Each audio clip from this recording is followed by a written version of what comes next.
আজ অস্মিতার বিয়ে। ছেলে নাকি সফটওয়্যার ইঞ্জিনিয়ার। বাড়ি দুর্গাপুর হলেও কর্মসূত্রে ছেলে মুম্বাইতেই থাকে। স্বভাবতই আত্মীয় স্বজনে বাড়ি ভরে গেছে। সবার কৌতূহল বিয়ের পাত্রকে নিয়ে। অবশ্য কৌতূহলের কারণও আছে। অস্মিতা তার বাবা মায়ের একমাত্র মেয়ে হলেও, পড়াশোনাতে চলে যাবার মতো হলেও, বিয়ের বাজারে তার দাম মোটেই বেশি হওয়ার নয়। ছোটবেলা থেকেই আত্মীয় স্বজনদের চিন্তায় ঘুম হতো না এই ভেবে, যতই পড়াশোনা করুক না কেন মেয়ে, বিয়ে দিতে অস্মিতার বাবা অমূল্যবাবুর বেশ ঝামেলায় পড়তে হবে। একই মেয়ের গায়ের রং বেশ কালোর দিকে, রোগা, তার উপর মুখশ্রীও খুব একটা চোখে পড়ার মতন আহামরিও কিছু নয়। আসলে মেয়ে হয়েছে ওর ছোট পিসি কাজলির মতো। ওই ছোট পিসিকে বয়সকালে কত ছেলে যে দেখতে এলো, এসেই মেয়ের গায়ের রং দেখে নাকচ করে দিত, নইলে পাহাড় পরিমাণ পণ চেয়ে বসত। অগত্যা শেষে হাল ছেড়ে দিয়েছিল কাজলির বাবা। সে আজ থেকে প্রায় বছর 30 আগেকার কথা। তা এই তো সেই যুগ যুগ ধরেই চলে আসছে। আগে দর্শনধারী, পরে গুণ বিচারী। ঠিক তেমনই এই মেয়েটারও কোনোদিন বিয়ে হবে না, এই ভেবে গ্রামের লোক আর আত্মীয় স্বজন একে অপরের গা টেপাটিপি করে ভীষণ দুশ্চিন্তার ভান করে বলতো, কি করে হবে? যদিও বা বিয়ে হয়, প্রচুর টাকা দিতে হবে অমূল্য বাবুকে। কিন্তু সবার চিন্তায় জল ঢেলে দিয়ে এই একটা আশ্চর্য ঘটনা ঘটিয়ে ফেলল অস্মিতা। নিজের বর নিজেই জুটিয়ে নিল, তাও আবার ঘরে বসেই। ফোনে আলাপ। এখন নতুন কি সব উঠেছে, ফোনে ফোনে বন্ধুত্ব, কি নাকি এফবি ফ্রেন্ড বলে। তারপর বন্ধুত্ব, প্রেম, অস্মিতার মামা বাড়িতে পাকা কথা। আর এখন বিয়ে। একই ইঞ্জিনিয়ার বর, মুম্বাই থাকে। বিয়ের পরেই নাকি প্লেনে করে সেখানে বউ নিয়ে চলে যাবে। ভাবা যায়? এ এক নতুন অভিজ্ঞতা গ্রামের মানুষের কাছে। এতদিন দেখাশোনা করেই বিয়ে, পাশাপাশি গ্রামে প্রেম করেও বিয়ে হতো, কিন্তু তা বলে এইরকম সোনার টুকরো বর। তাদের গ্রামের মেয়ে এত সৌভাগ্য হবে কেউ কখনো ভেবেছিল কি? কারোর ভালো হলে আগেই আত্মীয় স্বজন মুখ বাঁকায়। কি জানি বাবা, এ কেমন ভাবে সম্ভব হলো, বাপের জন্মে শুনিনি। লীনা অস্মিতার জ্যাঠার মেয়ে। ছোট থেকেই সে যে কোনো বিষয়ে বেশি পাত্তা পেয়ে এসেছে নিজের সৌন্দর্যের কাছে। লীনার বছর 2 আগে বিয়ে হয়েছে ভীষণ বড়লোকের ঘরে। সে এক হৈরৈ কাণ্ড। সেই অহংকারে তার মাটিতে পা পড়ে না বরাবর। যদিও তার দুঃখ একটা আগাগোড়াই আছে। তার বিয়ের পর থেকে তার সঙ্গে বাপের বাড়ি তার বর কখনোই আসে না। তার নাকি সময় নেই। কিন্তু এতে আত্মীয় স্বজন মানবে কেন? হাজারটা প্রশ্ন। আত্মীয় স্বজনের মুখ ঢাকতে সে এক অভিনব পন্থা বেঁচেছে। সকাল বিকেল শাড়ি আর গয়না চেঞ্জ করেই সবাইকে তাক লাগিয়ে তার বরের অনুপস্থিতির কথাটা চাপা দেবার প্রচেষ্টা চালায়। আর সেই সঙ্গে সারাদিন ধরে ফোনে বন্ধুত্ব, বিয়ে। এটা যে কতটা সাংঘাতিক জায়গা, সেটা নিয়ে গ্রামের নিরক্ষর মানুষগুলো আর আত্মীয় স্বজনদের ফিসফিসিয়ে মুখ বেঁকিয়ে সচেতন করে বোঝাতে চেয়েছে। অস্মিতার তলে তলে এত। আসলে সবার লক্ষ্যবিন্দু সেই থাকবে সব সময়, এই তার মনের প্রবল ইচ্ছে আর কি। বর আসছে শুনে কৌতূহলী সবাই দৌড়ে গেল বর দেখতে। ট্যাক্সি থেকে বর যখন নামলো, উপস্থিত প্রত্যেকের গাল হা। লম্বা, শ্যামবর্ণ, দারুণ সুন্দর দেখতে বিয়ের বরকে। তবুও 2-1 সন্দেহবশে গাড়ির ভিতরে উকি দিল, এই সুন্দর ছেলেটাই বর তো, নাকি ভুল ভাবছে। এত সুন্দর বর, ঠিক যেন মানা যাচ্ছে না। কই, টোপর তো পড়েনি, ফোঁটাও তো নেই কপালে। সেটা ভেবেই দু একজন একটু খুশিই হলো, তার মধ্যে লীনাও একজন। তার এই মুহূর্তে তার ভিতরটা জ্বলে যাচ্ছে এই ভেবে যে অস্মিতা বরাবরই আড়ালে থেকেছে, যাকে সে জীবনে খুড়তুতো বোন বলেও পাত্তা দেয়নি।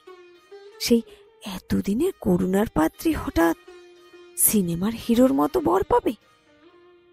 এমন সময় গাড়ির ভিতর থেকে দুইজন বরযাত্রী বের হয়ে সুন্দর ছেলেটির মাথাতেই টোপরটি পরিয়ে দিয়ে কৌতূহল হিংসুটে আত্মীয় স্বজনদের বুকে সজোরে আঘাত করল যেন।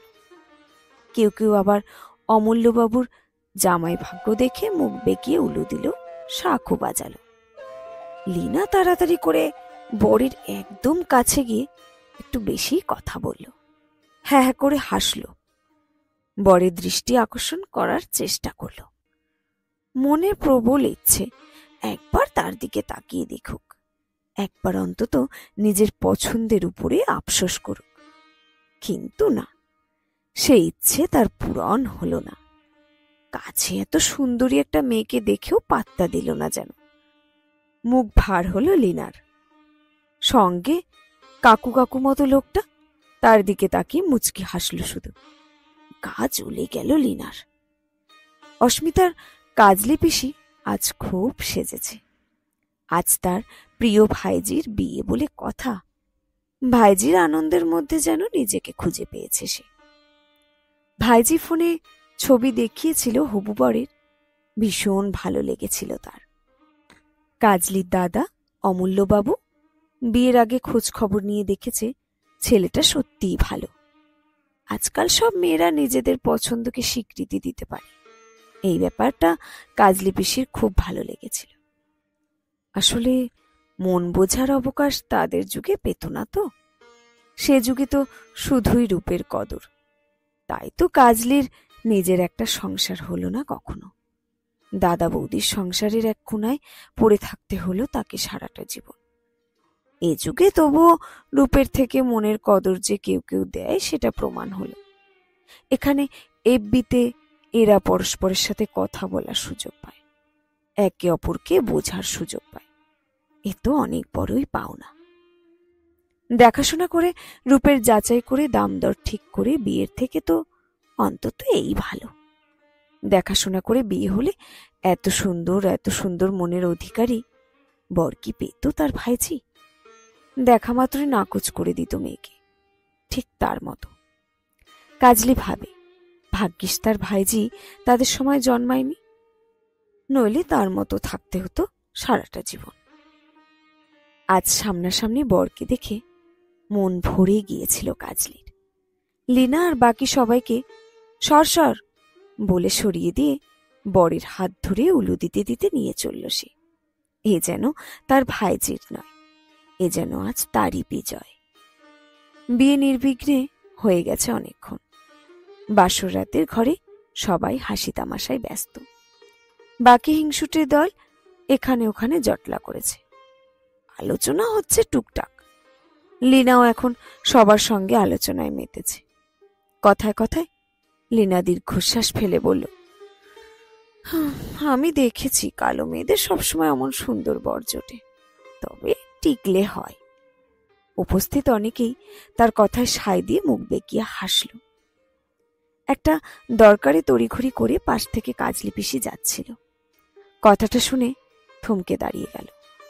সকাল থেকে অনেক আত্মীয় স্বজন, গ্রামের লোকজনের ঠাড়ে ঠুরে অনেক কথাই শুনেছে সে। এখন আর পারল না উত্তর না দিয়ে। আজ মেয়েটার বিয়ের দিন, তাও এমন দিনে এমন অমঙ্গল মন্তব্য। একটু এগিয়ে এসে লীনার থুতনিটা নেড়ে দিয়ে কাজলি পিসি আলতো হেসে বলল, ইস, এতদিন পরে বুঝি ফর্সা হবার জন্য আফসোস হচ্ছে তোর? নিজের বর কি বুঝি খুব অপছন্দ হচ্ছে আজ? হ্যাঁ, কিছু মানুষ থাকে নিজের যতই থাক তবুও খুশি হয় না। তুই তাদেরই মধ্যে একটি, বুঝলি? লীনা থতমত খেয়ে গেল। কাজলি পিসিকে এইভাবে কখনো কথা বলতে দেখেনি। ইনি সারা জীবন সাথে পাচেও থাকে না, আজ হঠাৎ এত রিয়াক্ট করার কারণ খুঁজে পেল না সে। রাগে তার নাকের পাটা ফুলতে লেগেছে। আজ পর্যন্ত এমন সরাসরি অভিযোগ তাকে করতে কেউ সাহস করেনি। তবুও সে কিছুই বলতে পারল না। পিসি আবার বলল, আসলে কি জানিস, ওরা কেউ কারো রূপ দেখে ভালোবাসেনি, ওরা মন থেকে একে অপরকে ভালোবেসেছে, বুঝলি? এই জগৎ সংসার তো রূপ রূপ করেই মরল। মনটাকে ভালোবাসার লোক কজন থাকে বলতো? তারপর চোখের ইশারায় বাসর ঘরের দিকে ইঙ্গিত করে মিষ্টি হেসে বলল, দেখ একবার ভালো করে বরের দিকে, বিয়েটা টিকে যাবেই মনে হচ্ছে। রূপ দিয়ে সবসময় বরকে হাতের মুঠোয় রাখতে পারলে তো তুইও পারতিস বল। যতই ঢাকা দে সবাই কিন্তু সব বোঝে। তাই এসব অমঙ্গলে কথা ভেবে অযথা খুশি হোস না। পিসির কথায় লেনার কাটা ঘায়ে যেন নুনের ছিটেই পড়ল। সে কিছু বলতে গিয়েও চুপ করে গেল। কাজলি পিসি চলে যেতেই তাকিয়ে দেখল বাসর ঘরে বর এক দৃষ্টিতে অস্মিতার দিকে তাকিয়ে। কি কথা বলতে বলতে অস্মিতার মুখের উপরে বারবার উড়ে আসা অবাধ্য এলোমেলো চুলটা ভীষণ ভালোবাসায় সরিয়ে দিল। বাসর ঘরের উপস্থিত সবাই এই দেখে হেসে উঠতেই ভীষণ লজ্জা পেল দুজনে। এই লজ্জা, এইভাবে তাকানোর অর্থ বুঝতে লীনার একটু অসুবিধে হলো না, যা সে নিজে কখনো পায়নি। মনে মনে এই প্রথমবার অস্মিতার কাছে হেরে যাবার জন্য কেন জানি না লীনার বুকের ভিতরটা কোথাও যেন বেশ চিনচিন করে উঠল। শেষ হলো আজকের গল্প মনোমিতালি, কলমে ঝুম্পা মণ্ডল।